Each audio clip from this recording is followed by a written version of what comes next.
네, 네, 한번 시작해 보도록 하겠습니다. 네, 오늘 함께 나눌 말씀은 레위기 17장 14절에서 16절까지 말씀인데 같이 한번 읽어보겠습니다. 14절에서 16절을 같이 읽어보겠습니다. 시작. 모든 생물은 그 피가 생명과 일체라.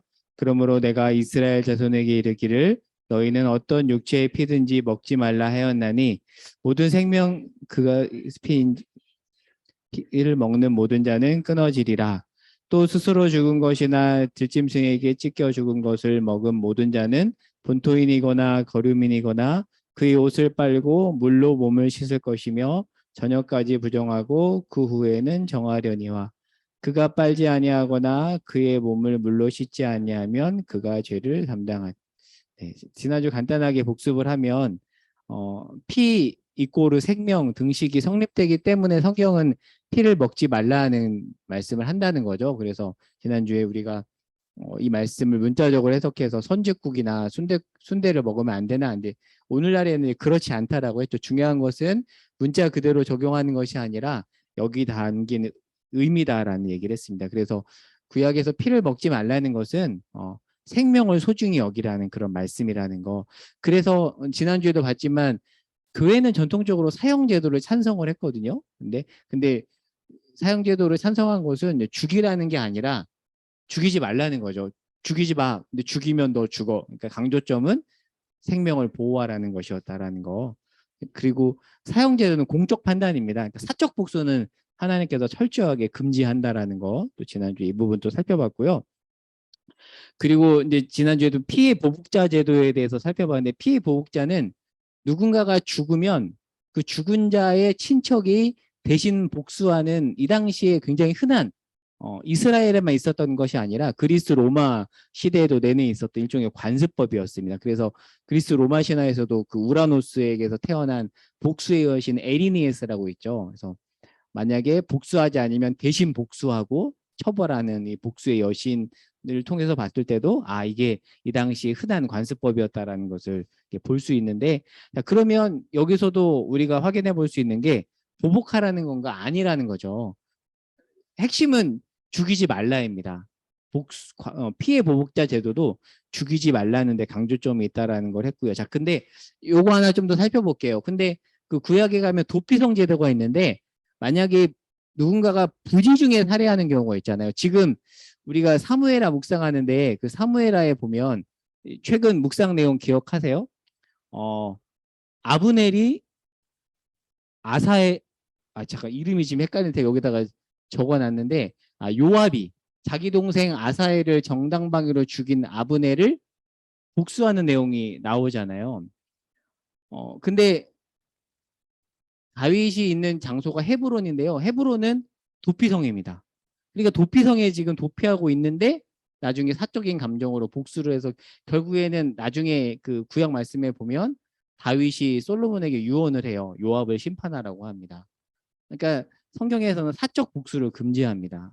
그리고 부지 중에 살해한 자에 대해서는 도피성에서 최종 판결이 날 때까지 보호해 줍니다. 그러니까 사형제도와 구약에 나오는 도피성 제도 모두 사적 복수를 금지하고 공적 판단에 맡기라는 데 강조점이 있다는 거죠. 그래서 모든 이러한 어떤 구약의 제도들은 생명 보호에 초점이 있다는 거 지난주에 살펴봤던 것들을 간단하게 복습을 해봤고요. 그래서 오늘은 이제 17장을 한번 크게 살펴볼 텐데 17장 내용이 조금 어렵지만 한번 꼼꼼하게 좀 살펴보고자 합니다. 그래서 구조는 이렇게 써 있습니다. 1절에서 2절까지는 여호와의 명령이다라는 말씀이 있고요. 3절에서 9절까지는 제사 때 가축 도살 규정이 있고 10절에서 12절을 우리가 지난주에 살펴봤죠.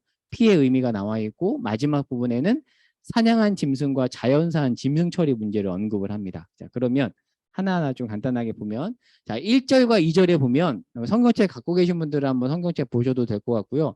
하나님께서 이 규례를 모든 자손에게 말하라고 말씀을 합니다. 유심히 봐야 될 게 뭐냐면 종종 레위기에서 어떤 말씀은 제사장에게만 말하라는 내용이 있고 어떤 말씀의 경우에는 모든 자손에게 다 알리라는 말씀이 있습니다.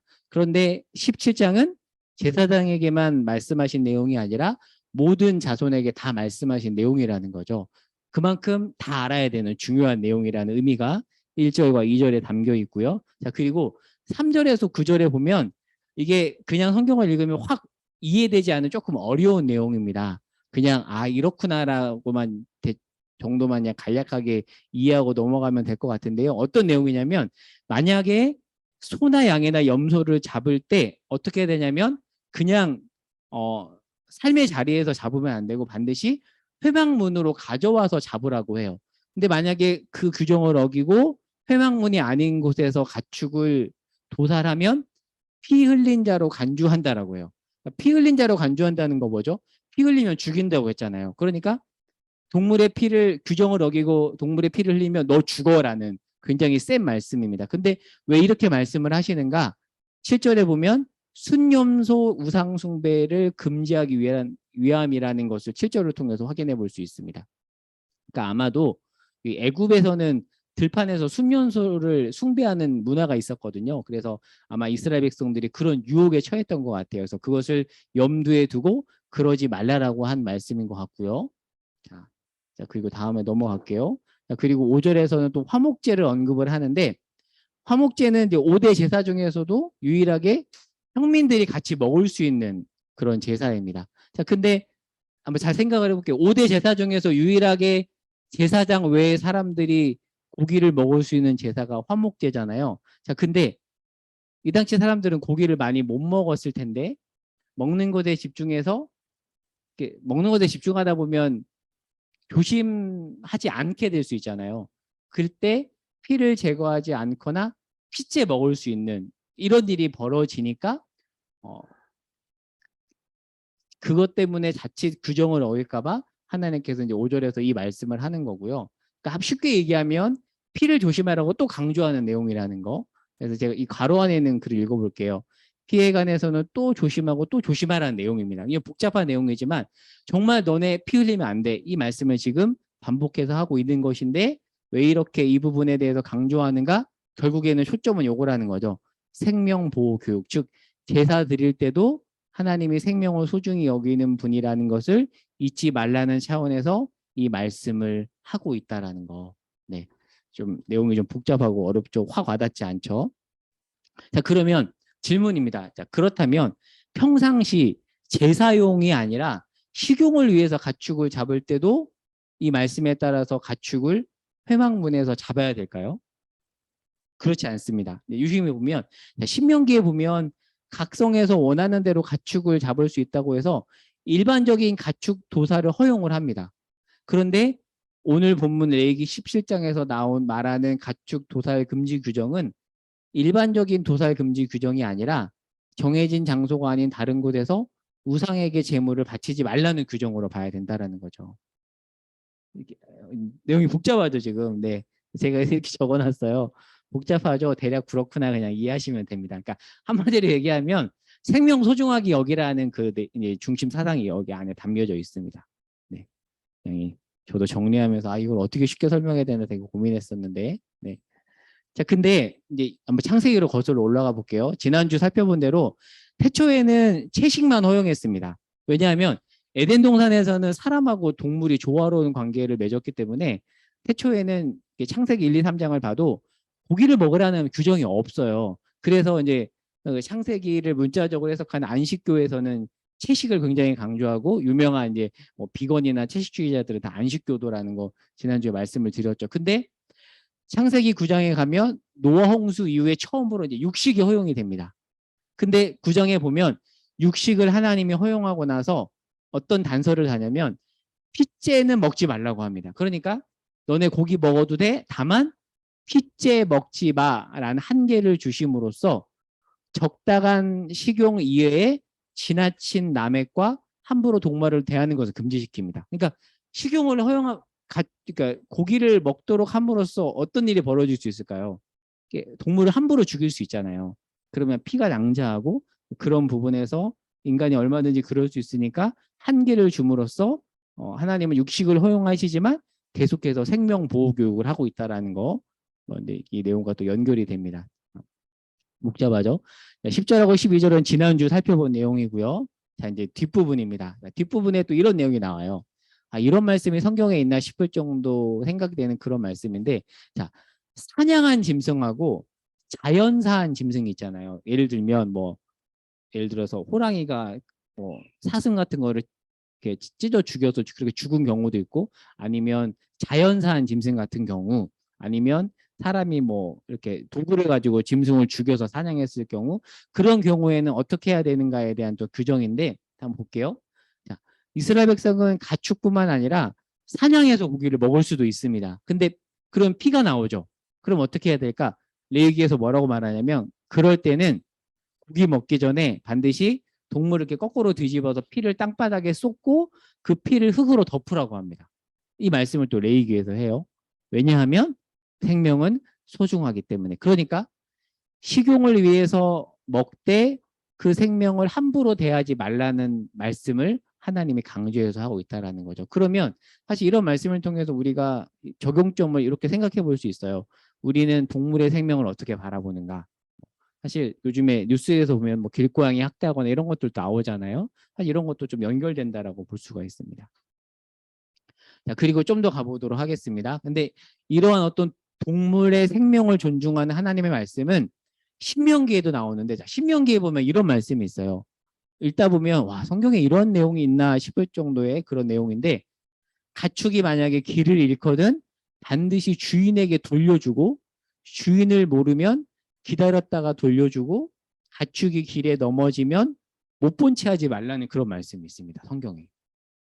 그리고 만약에 새가 새끼를 낳으면 어미새와 새끼를 취하지 말라고 하는 내용도 있습니다. 그렇다면 이렇게 보면 우리는 지나가는 길고양이나 유기견도 소중히 돼야 된다, 이렇게도 연결될 수 있습니다. 그러니까 사실 뭐 이런 거는 신앙과 상관없지 아니라는 거죠. 왜냐하면 그런 생명도 하나님이 볼 때는 소중하기 때문에 그렇다는 거고요. 자, 그리고 그런 어떤 논리적인 연결선상에서 신명기 22장 8절에 보면 이런 말씀이 있습니다. 지난주에 잠깐 언급했지만 집을 지을 때 난간을 만들어 떨어지지 않게 하라는 말씀이 있습니다. 그림 하나 보여드리면 이게 이스라엘 당시의 지붕인데, 이 당시 이스라엘 사람들은 이렇게 이게 집이고요. 되게 좁은 집에 살았어요. 대부분은 이렇게 단칸방 살이를 했고요. 그리고 옥상에서 주로 무엇 했냐면 이렇게 곡식을 빻거나 아니면 가축을 잡거나 이런 일들을 주로 옥상에서 했다고 해요.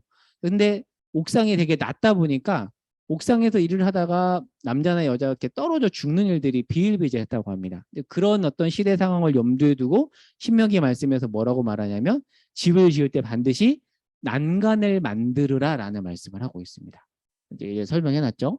이스라엘의 집은 옥상에서 일을 하도록 되어 있어서 일하다가 난간이 없으면 떨어져 죽는 경우가 있었는데, 이때 난간을 잘 만들어서 자칫 사람이 죽는, 다치는 그런 일이 일어나지 않도록 하라는 건데, 근데 신명기 22장에 보면 이 말씀을 하고 어떤 말씀이 덧붙여 있냐면, 만약에 난간을 만들지 않아서 누군가가 죽으면 그 피를 만들지 않은 사람에게 돌리겠다는 말씀이 있어요.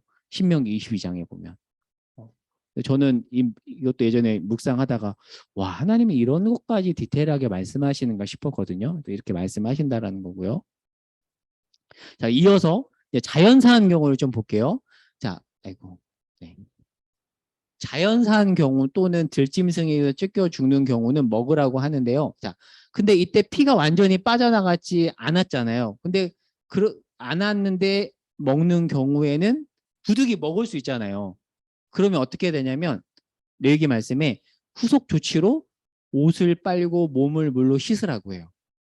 이미 어쩔 수 없이 피를 먹었기 때문에, 먹었으니까 제의적으로 부정하고 정결 절차를 거쳐야 된다라고 말씀한다라는 거죠. 자, 그러면 혹시 이걸 보면서 질문이 생기지 않나요? 자연사나 들짐승에게 찢겨 죽은 경우는 흙으로 덮지 말라 하고, 왜 이건 그러니까 앞에서는 흙으로 덮으라고 했잖아요. 근데 왜 여기서는 흙으로 덮으라고 하지 않고 그냥 왜 피가 있는 채로 섭취하는 것을 허용한 걸까? 레위기를 전공한 김경열 교수님 이렇게 설명을 하세요. 아직은 고기가 싱싱한 자연사한 짐승은 식량이 부족한 아주 비상한 상황에서는 불가피하게 하루 동안의 부정한 상태를 감수하며 먹었을 것이다라는 거죠. 왜냐하면 오늘날처럼 식량이 넉넉한 시대가 아니었기 때문에 이 부정한 상태를 감수하며 먹도록 허용하고, 그리고 절차를 통해서 정결하게 하는 그 의식을 치르도록 했다라는 거죠. 이 내용이 이제 레위기 10장의 내용이어서 사실 레위기 10장을 읽으면 이게 대체 무슨 말이지 그냥 확 지나치게 되는 말씀인데요. 이런 의미들이 이 안에 담겨져 있습니다. 네, 복잡하죠. 네. 자, 좀 더 가보도록 할게요. 자, 근데 자, 피금지 규정에 대해서 신약의 내용이 하나 있잖아요. 사도행전 15장에 가면 이방인들에게 율법을 요구하지 않아도 된다는 결의를 하고 나서 그런데 이방인에게는 피는 여전히 먹으면 안 된다라는 규정은 또 줍니다. 그러니까 헷갈릴 수 있죠. 아니 구약율법 이방인들에게 요구하지 않는다면서 왜 피금지 규정은 계속 주는 것인가라는 질문이 생길 수 있는데 그거에 대한 답변입니다. 이 당시 대부분 신자들은 초기에는 유대인 신자였거든요. 그런데 이방인 신자가 유입되면서 이제 율법의 의무를 지어도 되는가라는 문제가 대두가 됐고 초대교회는 예루살렘 공의회를 통해서 이방인에게 율법을 지우지 않아도 된다라고 했는데 사도행전 15장 19절과 20절에 보면 여기 한번 볼게요. 이방인 중에서 하나님께로 돌아오는 자들을 괴롭게 하지 말고 즉 율법 지우지 않아도 된다는 거죠. 근데 다만 우상의 더러운 것과 음행과 목매어 죽인 것과 피를 멀리하라고 편지하는 것이 옳으니 피 금지 규정은 계속 요구합니다. 이거 뭐지? 라는 생각이 들 수 있죠. 자, 제가 이 부분에 대한 설명을 한 건데요. 자, 예루살렘 공의회는 이방 신자에게 구약 율법을 요구하지 않아도 된다고 했지만 왜 피 금지 규정을 강조한 걸까? 이것은 임시적인 선교 전략을 위한 조치였습니다. 왜냐하면 사도 바울이 사도행전에 보면 대부분 어느 지역에 가서 복음을 전할 때 항상 제일 먼저 간 곳이 유대인의 회당이었거든요. 근데 유대인들은 피금지 규정을 중요시 여기잖아요. 근데 만약에 그렇게 율법을 전하는 자가 피금지 규정을 무시한다면 그 사람의 복음을 안 받아들이겠죠. 그래서 이런 차원에서 임시적 선교 전략을 위한 조치로서 피금지 규정을 강조했다라는 거죠. 네, 네, 그렇습니다. 그래서 사도 바울이 디모데에게는 할례를 행하도록 하거든요. 근데 디도에게는 할례를 행하지 않습니다. 왜 그랬을까요? 디모데는 유대인이고 디도는 이방인이기 때문입니다. 유대 사회는 모계 혈통 사회거든요. 그래서 디모데는 아빠는 헬라인인데 엄마는 유대인이라고 성경이 기술을 해요. 근데 이 당시 사회에서 엄마가 유대인이면 그 자식은 유대인으로 간주를 했다고 합니다. 그래서 임시적 선교 전략을 위한 조치로서 이 규정을 더했다라는 거고요. 자, 그러나 아까 말한 것처럼 디도는 순수 이방인이었기 때문에 굳이 할례를 강조하지 않습니다. 그래서 일종의 이런 거죠. 한국 선교 초기에서도 보면은 음주 금지와 복장 문제에 대해서도 굉장히 강조했잖아요. 예를 들어서 만약에 주일날 목회자가 꼭 양복을 입어야 되는 건 아니잖아요. 그렇죠? 성경에 명시하지 않잖아요. 꼭 양복을 입어야 되는 건 아니지만 그런데 한국 문화에서는 양복이 그러면 단정한 옷차림이기 때문에 양복을 입는 거잖아요. 그러니까 그런 맥락에서 피금지 규정을 이해해야 된다라는 그런 차원에서 제가 여기다 적어 놓은 거고요. 물론 이것이 네. 그러니까 이런 거죠. 그러니까 네. 이거요. 그러니까 피금지 규정에 대해서 이제 설명하면서 덧붙인 말인데 그러니까 일종의 뭐라 그럴까요? 오늘날 뭐 음주 문제나 복장 문제 같은 경우에도 사실은 이게 본질적인 문제인가 비본질적인 문제인가에 대해서 생각을 해보면 어느 정도는 비본질적인 거죠. 그렇죠? 그렇잖아요. 근데 또 비본질적인 문제라고 했을 때 어떤 일이 벌어지냐면 또 지나친 방종이 일어나니까 이게 유명한 말인데요. 그 멜데니우스라는 사람이 했던 말로 알려져 있는 유명한 말이거든요. 그래서 이제 여러 기독교 학자들이 멜데니우스라는 사람이 했던 말이래요. 본질적인 것에는 일치를, 그런데 비본질적인 것에는 자유를, 근데 이 모든 것에는 사랑을. 그러니까 이 규정을 좀 이렇게 이해할 필요가 있다라는 거. 네. 제가 뭐 예전에 설명드렸는데 음주 문제만 해도 그 유명한 일화가 있잖아요. 전통적으로 미국은 음주를 금지하지만 유럽 기독교에 가면 음주를 허용을 합니다. 그래서 미국 교회 지도자인 무디가 영국 스펄전을 방문을 해요. 근데 무디가 와서 스펄전을 보니까 스펄전이 담배를 피고 있는 거예요. 술을 먹고. 그래서 무디가 이제 한마디를 합니다. 어떻게 당신은 그리스도인 목사가 술과 담배를 합니까? 그러자 스펄전이 무디에게 무슨 말을 했는지 기억나시죠? 뭐라고 말하냐면 당신은 배가 나왔습니다. 왜냐하면 유럽 기독교에서는 탐식을 더 큰 죄로 여기거든요. 왜냐하면 칠거지약이라고 죽음에 이르는 7가지 죄라는 전통 중에서 탐식이 들어갑니다. 그러니까 오히려 유럽 유럽 기독교에서는 네. 그러니까 유럽 기독교에서는 음주보다는 흡연보다는 탐식을 더 큰 죄로 여긴다라고 해요. 그런 문화 차이가 있다라는 거죠. 그런 문제는 사실은 비본질적인 것이라고 볼 수 있습니다. 네, 근데 여기는 또 한국이죠. 네, 그렇습니다. 그래서 근데 이 그 피금지 규정, 이게 사도행전에 나오는 피금지 규정은 좀 요런 어떤 맥락에서 이해해야 되지 않겠나라고 해서 여기다 적어 놓은 거고요. 네. 네, 오늘 내용이 참 어려운데, 네, 마지막 이제 정리 및 적용입니다. 지난주 살펴본 대로 피채 먹지 말라는 말씀은 노아 홍수 이후에 처음 주어진 것이고, 이 생명 종주 사상은 홍수 이후에 하나님이 처음으로 주신 계명입니다. 물론 육식을 허용하시지만 하나님은 음식 먹는 일이나 제사 외에는 동물이나 사람이 피 흘리게 하는 폭력은 결코 허용하지 않습니다. 그래서 그것을 알리기 위해서 피째 먹지 말라는 것입니다. 그러니까 너무 이렇게 피째 먹지 말라는 그 어떤 문장에 집중할 것이 아니라 그 이면에 있는 하나님의 핵심 사상을 간파해야 된다는 거죠. 그래서 구약에 나타난 생명 사상을 더 보면서 우리가 아까 지붕의 난간을 만들라는 그 말씀을 봤잖아요. 근데 예전에 오래전에 신명기 말씀을 묵상할 때 제가 끄적인 글이에요. 제가 한번 읽어볼게요. 지붕 난간 규정은 우리가 이 시대에도 적용할 수 있는 것들이라, 예를 들어서 교통법규를 지킨다거나 건물을 잘 관리하는 것도 여기 해당이 되겠죠. 적용하자면 사소한 것에 내가 주의를 기울이지 않으면 이웃이 피해를 본다라는 거죠. 그래서 적극적으로 우리는 이웃 보호를 위해서 앞장서야 되고, 이것이 어떤 성경이 말하는 어떤 핵심과 일맥상통한다라는 거죠.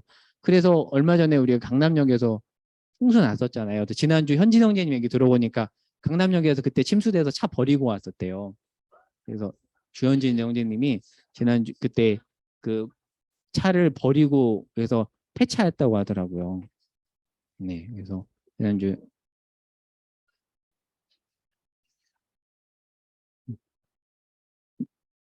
사실 그런 일들이 있는데 이거 다 보셨죠? 요거 저는 이 건물도 찾아봤는데 강남역에는 빌딩인데 요거 세워가지고 이 건물은 어떻게 피해를 덜 받잖아요. 저는 이것도 어떻게 보면 지붕의 난간을 만들라는 그 말씀의 하나의 또 적용 사례라고도 볼 수 있을 것 같아요. 이 사람이 그리스도인인지 아닌지 모르겠지만 이런 것도 어떻게 보면 신앙과 연결이 된다라는 거죠. 우리가 이런 것들을 잘 대처함으로써 이게 결국엔 이웃의 생명 보호와 연결이 된다라는 거죠. 네, 그렇습니다. 그래서 지붕의 난간을 만들라는 규정을 오늘날 어떻게 적용할 수 있을까? 크게 보면 이웃의 생명을 소중히 여기라는 것이고, 작게 적용한다면 이웃의 생명을 해칠 수 있는 것들을 제거하고 생명을 보호할 수 있도록 구체적인 장치를 마련하는 것. 그렇게 보면 어찌 보면 보험제도나 교통법규 준수하는 것, 뭐 과속하지 않는 것, 그리고 뭐 구호 활동이나 개발 활동, 이런 모든 것도 다 들어간다라고 볼 수 있는 것 같아요. 네?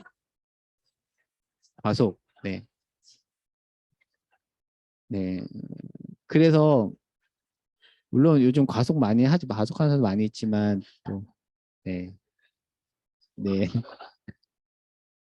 점점 어떤 생명의 존엄성이 떨어지는 세상에 살아가고 있잖아요. 근데 이런 표현을 만들어 봤는데요. 우리는 어떻게 보면 지붕에 난간을 만드는 사람들입니다. 우리가 그러면 이 말씀을 어떻게 적용할 수 있을까 함께 좀 생각해 보면 좋겠고요. 그래서 이 사실을 기억하며 살아가자 이렇게 좀 정리를 해봤습니다. 그래서 오늘 꼭 기억했으면 좋겠는 건 이겁니다. 우리는 그리스도인들은 지붕에 난간을 만드는 사람들이라. 그래서 신명기 말씀이 너무 세요. 네가 만약에 지붕에 난간을 만들지 않아서 누군가가 죽으면 그 사람의 피를 내게 돌리겠다. 하나님이 그렇게까지 세게 말씀하십니다. 만약에 우리가 교통법규를 준수하지 않거나 뭐 잘못해서 누군가가 피해를 본다면 그 피를 내게 돌리겠다.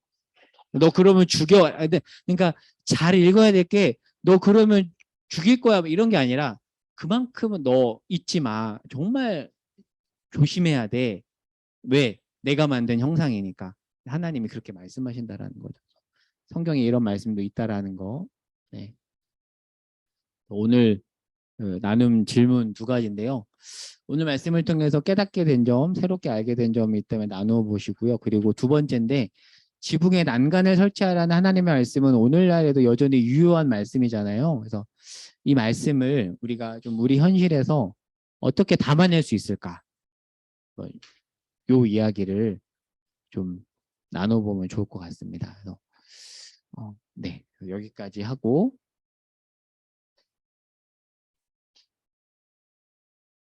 레이기 정리하면서 11장이 제일 어려웠던 것 같아요.